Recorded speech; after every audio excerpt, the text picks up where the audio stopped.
one thing we'll have to deal with in the classroom is gifted students, those who perform very well in the classroom.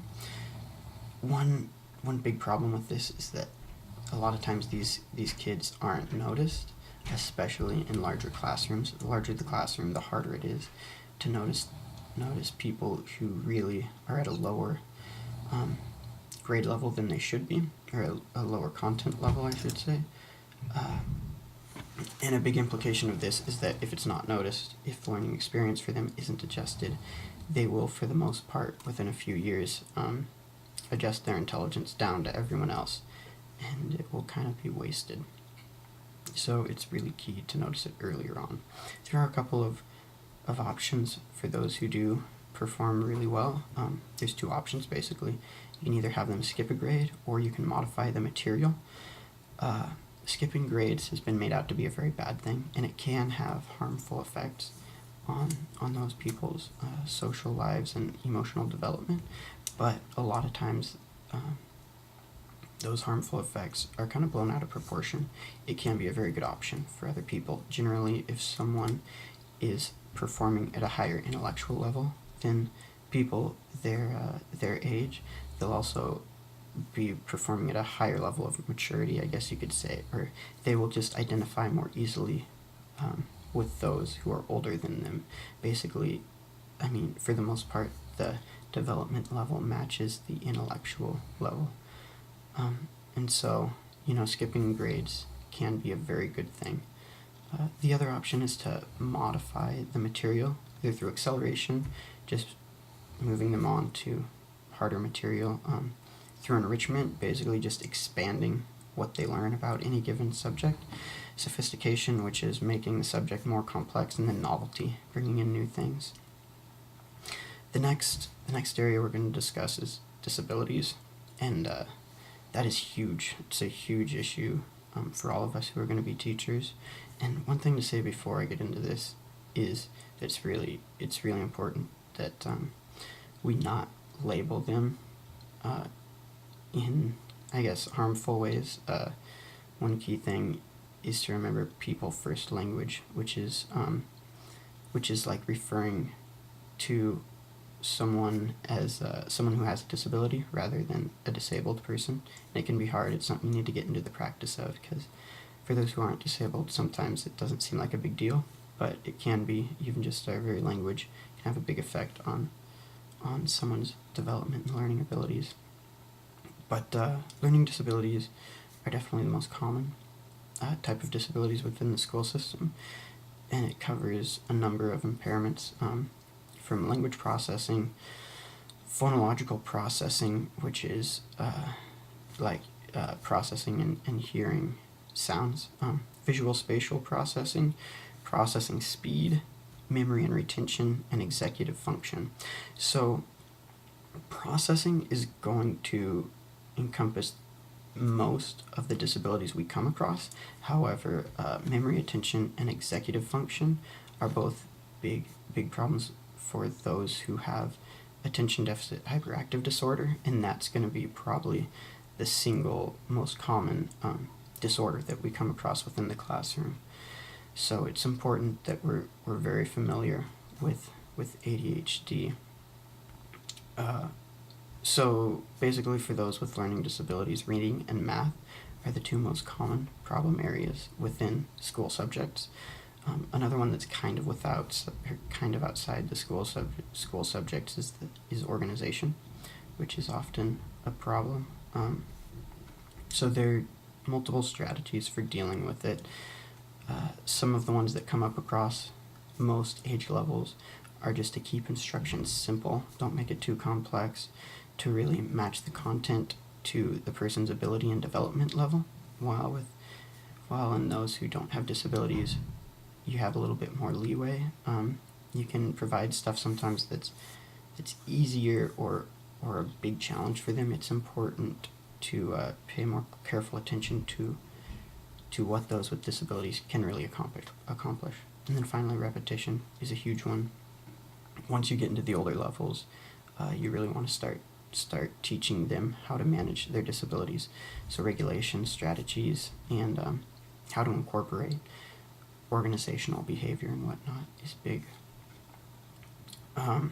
So one thing with ADHD I want to get to real quick is the medication, because that's primarily how it's dealt with at this point, and it's kind of a big problem. All the medication used for it are stimulants that basically just speed up brain processing. Methamphetamine is an actual approved treatment for ADHD, which is a little bit disconcerting. There haven't been a lot of tests on how it affects brain development and brain chemistry, and most all of those studies and all the research that has been done on it has been in adults, so we don't have a lot of information on the long-term effects for it.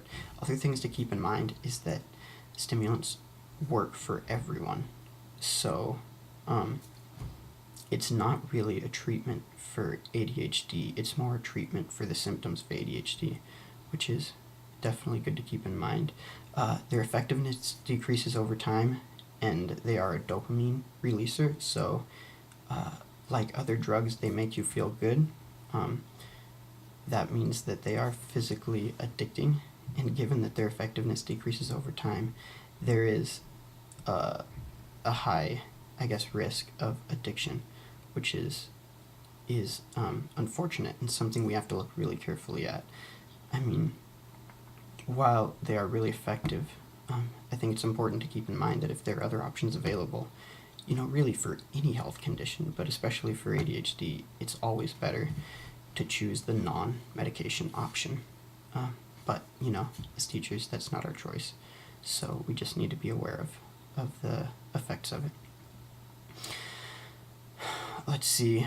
Finally, we have physical, emotional, and behavioral disorders. So all of these disorders are things that are in the DSM-4. It's a rather large psychological binder. I would suggest that everyone just take a look before we start teaching at the introduction to that. It's quite expensive, and while I would never condone illegal behavior, it is available on FilesTube, which you can access and use over Trinity's internet. So keep that in mind. But as far as the disorders go, some of the main emotional disorders we'll encounter in schools are suicide, drug abuse, and eating disorders.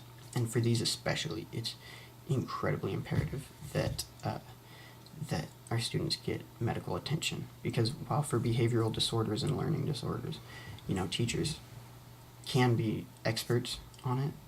They can know a lot about it and how to kind of combat it and whatnot. It's very hard to do that for emotional disorders, and it's not our job.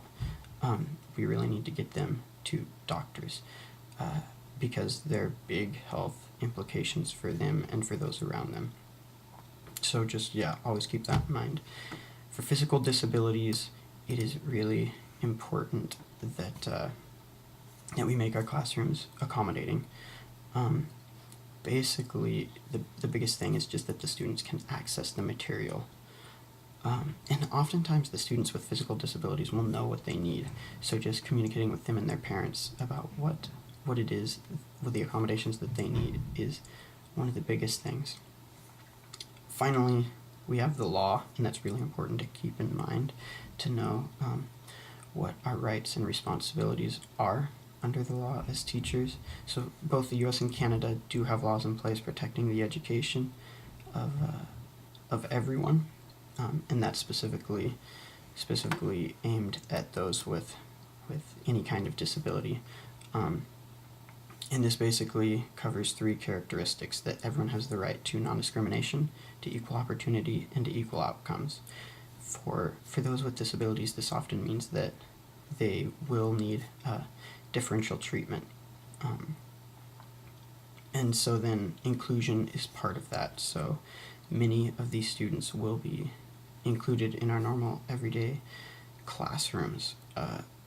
And so, it's really important that we all have a good understanding of what people with some of these disorders need in terms of their learning environment, because even if we're not teaching special ed classrooms, we will, especially at the lower grade levels, have a lot of contact with these people and be required to accommodate that.